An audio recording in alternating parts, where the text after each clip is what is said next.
एक सेफोलॉजिस्ट के नाते मैं आपसे पूछ रहा हूँ, क्यों लगा कि बिहार में वापस बीजेपी ने नीतीश के साथ अलायंस किया? आपके पास भी तो कोई रीजन होगा, क्योंकि आप डेटा देखते हैं। सिंपल लॉजिक है और मेरा पॉलिटिकल सिंपल लॉजिक है।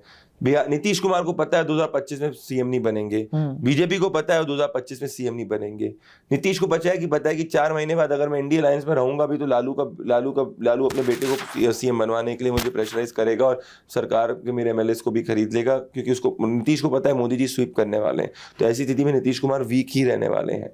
जब ये 3 कारणवश हैं तो नीतीश को बीजेपी अगर ले लेती है, उससे 3 मैसेज जाते हैं। ए, जिसने इंडिया अलायंस की शुरुआत करी वही इस तरफ आ गया, India alliance is nothing, zero, that is what the number 1 message. Number 2, कुछ 35 जेडीयू की सीट होती है, जो बेस वोट होता है बिहार में, क्या चलता है वो अब इस तरफ आ जाएगा, तो आपको एडिशनल 2-3-4 सीट्स का फायदा। तो बेसिकली बीजेपी बिहार के अंदर 2019 रिपीट करना चाहती, ना कि 2014।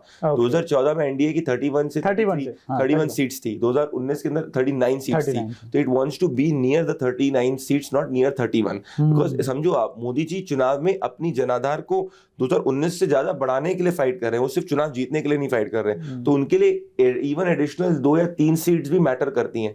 That is something which you need to really understand. Whereas for Nitish also it is a good political retirement. JDU is past of Bihar. JDU is not the future of Bihar.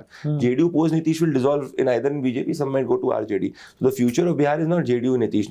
That is how it happens with all regional parties. Tejashwi Yadav के rise को कैसे देखते? तेजस्वी की rise इसीलिए क्योंकि वहाँ पे एक ऑल्टरनेट नहीं था और उसने अपने आप को एक एस्टैब्लिश तो कर ही लिया है, नो डाउट अबाउट दैट। कोई 90 सीट की party is not a joke.